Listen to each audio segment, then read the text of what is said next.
All right, today we're going to crack a major code for sounding truly natural in American English. And here's a hint. It has almost nothing to do with memorizing more vocabulary. It's all about mastering the blueprint, the very foundation of how we put those words together. You ever get that feeling? You know the words, you've studied the grammar, but when you speak, something just feels a little off? A bit clunky, maybe? You can't quite put your finger on it, but you know it doesn't sound right. Trust me, it's an incredibly common frustration, especially when you're already at an advanced level.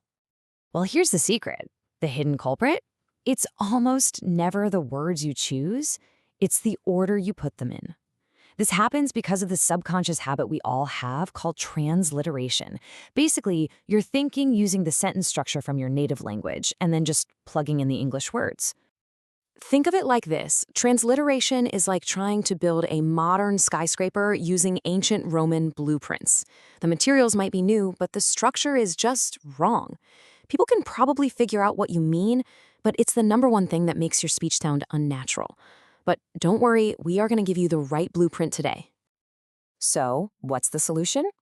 It's a simple but incredibly powerful code that is the bedrock of almost all natural-sounding American English.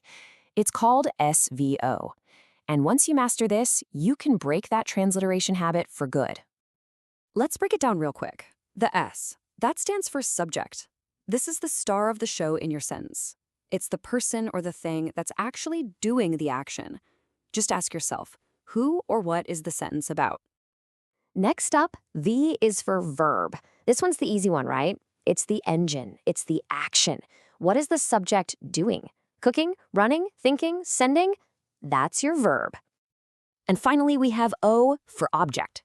The object is the person or thing that's on the receiving end of that action. So the subject did the action. To what or to whom? That's your object.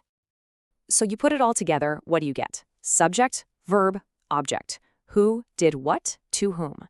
If you can burn this simple, direct pattern into your brain, you'll have the foundational rhythm of American English down. Seriously, once you start thinking in this order, it changes everything. Okay, so that's the theory. Now let's see this thing in action. We're going to look at a few super common translation traps and see how the SVO code instantly makes a sentence sound 1,000 times more natural. Here's a classic one. In a lot of languages, putting the verb first is totally normal. But if you translate that directly, you get something like cooked the mother the chicken. To a native English speaker, that sounds a bit jarring, right? But just apply the SVO code. Subject, the mother. Verb, cooked. Object, the chicken. Bam, the mother cooked the chicken. Perfect. Natural English. Oh, here's another huge one. The habit of using phrases like there is when you just don't need them. There is a meeting we have later. Yeah, I get it. I know what you mean. But it's wordy. The SVO version is so much more direct and fluent. Who's the subject? We. What's the verb? Have. What's the object? A meeting. We have a meeting later. Simple, clean, and exactly how a native speaker would say it. Now, this next one's a little more subtle because the first sentence isn't actually grammatically wrong. It was John who sent the email. You can say that, but it puts a ton of emphasis on John, like you're in an argument about it. For just normal, everyday communication, the direct SVO structure is way, way more common. John sent the email. It's clear, it's efficient, it's fluent. And finally, a super common one with descriptions. Here's a simple rule for English. The adjective, the describing word, almost always goes before the noun it's describing. So instead of give me the folder, the red one, we just say, give me the red folder. It's such a small change, but it has a massive impact on how fluent you sound. Okay, so you know the SVO code. That's the easy part.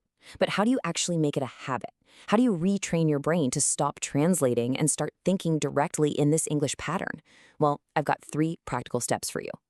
First, before you even say a word, just take a millisecond. Think in SVO.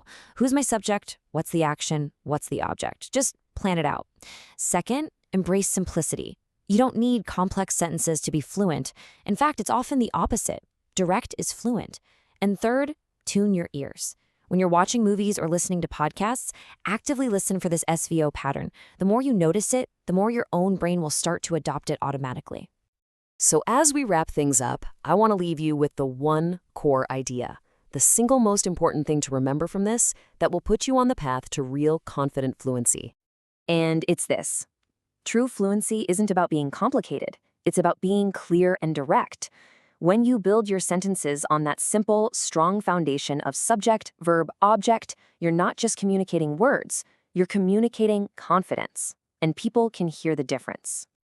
Look, this isn't just a theory, it's a tool you can start using right now.